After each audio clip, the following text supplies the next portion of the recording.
ಇನ್ನು ಗಿಲ್ಲಿ ನಟ ಮಂಡಳಿ ಈಗ ಸಾವಾಗಿದೆ ಎಂಬ ಮಾಹಿತಿ ಬರ್ತಿರುವಂಥದ್ದು ನಿಜಕ್ಕೂ ಕೂಡ ಇದೊಂದು ದೊಡ್ಡ ಮಟ್ಟಿಗೆ ಆಘಾತಕಾರಿ ಸುದ್ದಿ. ಮತ್ತು ಇನ್ನೊಂದು ಕಡೆ ಗಿಲ್ಲಿ ನಟನಿಗೆ ಕೂಡ ಇದೊಂದು ದೊಡ್ಡ ದುಂಗದ ತುತ್ತಾಗಿದೆ. ಹೌದು, ಅವ್ರ ಮನೇಲಿ ಇರಿದಂತಹ ಹಿರಿಯ ಜೀವ ಅಂದರೆ ಅವ್ರ ಅಜ್ಜಿನ ಅವರು ತುಂಬಾ ಪ್ರೀತಿ ಮಾಡ್ತಿದ್ರು. ಮತ್ತು ಗಿಲ್ಲಿ ನಟನನ್ನು ತುಂಬಾ ಸಾಕಿ ಬೆಳೆಸಿ ನೋಡ್ಕೊಂಡಿದ್ದು ಕೂಡ ಅವ್ರ ಅಜ್ಜಿ ಅಂತಲೇ ಹೇಳಲಾಗುತ್ತೆ.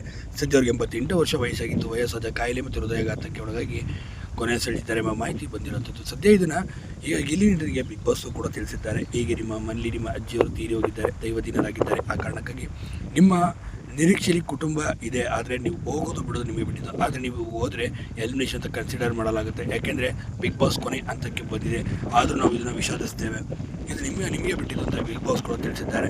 ಇನ್ನು ಇದೇ ಸಂದರ್ಭದಲ್ಲಿ ಗಿಲ್ಲಿ ತುಂಬನೇ ಅಳ್ತಾರೆ. ಆ ಸಂದರ್ಭದಲ್ಲಿ ಕಾವ್ಯ, ಮನೆಯವರೆಲ್ಲ, ಅಶ್ವಿನಿ ಕೂಡ ಸಮಾಧಾನ ಮಾಡ್ತಾರೆ. ಅಷ್ಟೇ ಅಲ್ಲದೆ ಈಗ ಗಿಲ್ಲಿಗಿರೋದು ಆಪ್ಷನ್ ಒಂದೇ, ಮನೆಯಿಂದ ಹೊರಗೆ ಹೋದರೆ ಹೊರಗೆ ಇರಬೇಕಾಗುತ್ತೆ ಮತ್ತು ಒಳಗೆ ಬರೋದು ಸಾಧ್ಯವಿಲ್ಲ. ಆದರೆ ಗಿಲ್ಲಿ ತುಂಬ ಚೆನ್ನಾಗಿ ಆಡ್ತಿದ್ದಾನೆ, ಇವನೇ ಗೆಲ್ಲೋ ಕ್ಯಾಂಡಿಡೇಟ್ ಅಂತ ಕೂಡ ಹೇಳ್ತಿದ್ದಾರೆ. ಇಂಥ ಸಂದರ್ಭದಲ್ಲಿ ಈ ರೀತಿ ಆಗೋದು ಹೇಗಪ್ಪ ಮಾಡೋದು ಅಂತ ಯೋಚನೆ ಮಾಡ್ತಾರೆ. ಮತ್ತೊಂದು ಕಡೆ ಅವ್ರ ತಂದೆ ತಾಯಿ ವಿಡಿಯೋ ಕೂಡ ಈಗ ಬಂದಿದೆ. ಸದ್ಯ ಆ ವಿಡಿಯೋದಲ್ಲಿ ಏನಿದೆ ಎಂಬುದು ಈಗ ಕಾದು ನೋಡಬೇಕಾಗಿದೆ.